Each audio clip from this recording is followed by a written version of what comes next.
la situation des marchés avec deux invités qui nous accompagnent pour cette demi-heure. Nicolas Chéron avec nous en plateau, stratégiste pour Zone Bourse. Bonjour Nicolas. Bonjour. Merci d'être là. Et Patrick Guérin avec nous également en plateau, le directeur de la gestion de Bordier et compagnie à Paris. Bonjour Patrick. Bonjour Guillaume. Je commence avec vous Patrick. Et souvent, les histoires de marché ont deux versions ou deux lectures possibles.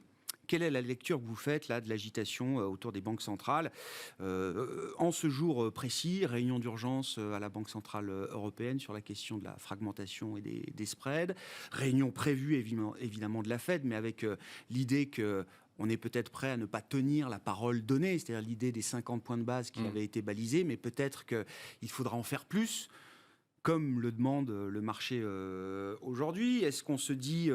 les banques centrales sont flexibles, agiles, capables de s'ajuster à des risques de marché qui évoluent très rapidement, d'un jour à l'autre, la situation peut changer. Est-ce qu'on se dit les banques centrales sont peut-être en train de paniquer et de perdre le contrôle du narratif de l'inflation ? Je n'irai peut-être pas jusqu'à dire que les banques centrales sont en train de paniquer, mais ce que je peux en effet confirmer, c'est qu'elles sont dans la plus grande des difficultés. La dernière livraison des statistiques de l'inflation aux États-Unis, vous l'avez évoqué tout à l'heure, Grégoire, était absolument désastreuse. 8,6% en annualisé, c'est insoutenable. C'est insoutenable pour les banquiers centraux, c'est insoutenable aussi pour les pouvoirs politiques américains. Donc, il faut impérativement qu'elles montrent leur capacité à essayer de faire quelque chose.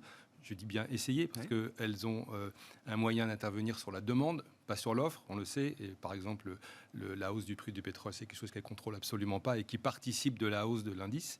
Donc, la seule façon pour la Banque centrale, c'est effectivement de montrer qu'elle est capable d'accompagner en remontant ses taux. Et toute la difficulté, c'est de savoir jusqu'où, combien. Vous l'avez dit aussi, les futurs sur les Fed Funds... pratiquement à 100% aujourd'hui, s'attendent à une hausse de 75 bips, quand la Banque centrale, il y a encore quelques jours, communiquait sur 50 points de bips, mais pas plus. Alors, de toute façon, 0,50 et 0,75, ça sera mal apprécié. 0,50, il y aura suffisamment de gens pour dire que ce n'est pas suffisant, qu'il n'y a pas d'accompagnement de la hausse de l'inflation. Et 0,75, il y aura toujours des contempteurs pour dire que c'est trop tard. Il fallait anticiper. Donc, le marché jugera. On verra après la décision et après le discours d'accompagnement traditionnel de M. Powell, quelle sera la sanction des investisseurs. Aujourd'hui, tout le monde à peu près s'accorde à dire que de toute façon, 0,50 ou 0,75, ça ne sera pas apprécié. Donc voilà, on est servi. Il n'y a pas de bonne décision ce soir pour la Fed. Il n'y a pas de bonne décision pour la Fed. Il n'y a que des mauvaises décisions. Mais il y a une décision à prendre, quoi qu'il en soit. Et en tout état de cause, aujourd'hui, au moment où on se parle, l'hypothèse d'une pause sur la hausse des taux dans les 2 ou 3 mois à venir... Oui, c'est fini. Fini, terminé. Oui. Finito. C'est bien de le rappeler. Donc, c'est bien de le rappeler aussi. Donc, non, ce qui est gênant, c'est... on verra tactiquement le choix de la Fed ce soir et la réaction de marché. Ce sera un élément quand même très intéressant à apprécier. Mais dites, le sujet, c'est sur le long terme. Jusqu'où la Fed... pourra-t-elle, voudra-t-elle aller dans la normalisation de sa politique monétaire ? Mais là aussi, de ce point de vue-là, les choses bougent très très vite. Dernière réunion début mai, le taux terminal du cycle de resserrement de la Fed, il est identifié, allez, on va dire autour de 3% par les marchés. Et la Fed lutte pas contre ce pricing. Le marché voit désormais un taux terminal autour de 4%. En un mois, ça bouge très très vite. Pour la raison que la construction de l'indice d'inflation, il n'est pas seulement à la main de la Fed ou à la main de ce qu'elle peut faire pour essayer de le dompter. Donc, en effet, les anticipations ne cessent de progresser. Et donc, comme je le disais, elle court après. Elle essaie de démontrer qu'elle fait tous ses meilleurs efforts pour juguler l'inflation. Mais ces efforts sont limités. Donc, les marchés d'actions, en tout cas, l'ont bien compris, puisqu'ils ont réagi avec la vigueur qu'on sait, et vendredi et lundi. Donc, c'est pour nous un peu compliqué, parce que c'est difficile de tracer des perspectives, en réalité. Nous aussi, on suit un peu le marché de l'inflation, l'évolution de l'inflation et la réaction de la Fed. Et aujourd'hui, il n'y a pas vraiment beaucoup de signaux positif dans le marché. Juin, c'est jamais un très bon mois pour les marchés en général. Là, on est servi. On a vraiment, on coche la case.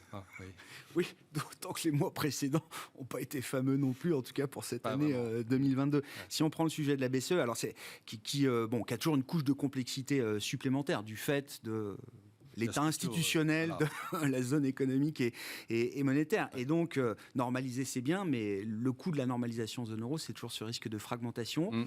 Il y a une semaine, la BCE semblait nous dire il y a un arsenal, quelque chose sera prêt, quelque chose sera là au moment où il faudra. Une semaine après, il semble que ce moment est arrivé. Je ne sais pas si techniquement la BCE veut intervenir là sur les marchés dans les heures qui viennent, mais en tout cas, l'heure est venue d'en dire un peu plus aux investisseurs, de donner un peu de substance à cet engagement répété de la BCE à défendre l'intégrité de la zone euro. C'est une question de crédibilité. En effet, c'est-à-dire qu'on est vraiment à la croisée des chemins. La hausse des taux aux États-Unis a des effets de capillarité dans l'ensemble des économies, y compris en Europe. Et bien entendu, les États dont la structure économique est la plus faible, l'Italie, par exemple, subissent le contre-coup de plein fouet. Donc c'est insoutenable d'avoir cet écartement des spreads que vous évoquiez entre le 10 ans allemand, qui est à 1,75 aujourd'hui, et le 10 ans italien, qui est à 4,25, avec un pays dont le déficit est de 180% du PIB. Donc ça veut dire qu'il faut le financer en levant de la dette publique. Alors, heureusement pour le moment, enfin je ne sais pas si c'est heureusement d'ailleurs, la dette publique italienne, elle est détenue par les Italiens eux-mêmes, donc il y a déjà moins d'effet de bord, mais à un moment ou à un autre, pour le budget de l'État, une hausse de taux aussi forte est insoutenable. Donc l'intervention de la BCE est cruciale. Je ne sais pas vous dire ce qu'il ressortira du conclave qui est en cours. On est tous bien conscients qu'il y a des forces qui ne vont pas dans le même sens au sein de la BCE pour les raisons juridiques que vous évoquiez. Et on sait traditionnellement que les pays d'Europe du Nord ne sont pas très enclins à sortir de l'argent de leur portefeuille pour aller accompagner la santé fragile de leurs voisins du Sud. Donc, c'est toute la, encore une fois, la crédibilité de Mme Lagarde et de son conseil qui est en jeu. On en est rendu à un nouveau moment, whatever it takes. C'était le 2012 de Mario Draghi. 10 ans après, il faut réaffirmer cette promesse et lui donner de la substance. Oui, mais ce qui est compliqué, c'est qu'il y a quelques semaines encore, la BCE communiquait en disant on va progressivement ralentir nos rachats. Et au pied du mur, on change de braquet. Il faut revenir à la situation ex-ante. Alors, pour les investisseurs, c'est un peu rassurant. Ça veut dire que... elle s'ajuste, elle est flexible, elle est agile. Voilà. Ça, c'est la lecture positive. Positive. Parce que mais c'est celle que retient le marché aujourd'hui. Il ne faut pas se leurrer non plus, Patrick. Les spreads se resserrent un peu et l'euro rebondit un petit peu. Il était reparti violemment à la baisse. Très violemment, quelques jours. Mais c'est... quelque chose qui, en soi, n'apporte pas forcément non plus que des éléments positifs, puisqu'on était tous à peu près d'accord pour dire que c'était plutôt raisonnable que de dire que la BCE, comme d'ailleurs la Fed, devait réduire son bilan. On n'est pas sur ce chemin-là. Bon, en termes de gestion, de stratégie, quel type de nouvelles est-ce qu'on peut espérer qui permettrait, parce que on en discutait avant l'émission entre nous, mais un des facteurs qui explique aussi beaucoup de la baisse des marchés, c'est le sentiment, c'est les flux très négatifs. Il y a beaucoup de facteurs techniques, entre guillemets, qui pèsent très lourdement là, sur l'ambiance de marché, alors qu'on a déjà perdu 20% et plus sur un indice majeur comme le S&P 500. Est-ce qu'on arrive à un moment où il y a des décisions à prendre, Patrick ? Déjà, il y a un constat, c'est que si le S&P 500 continue à baisser, ça va être compliqué pour les autres indices de résister. Oui.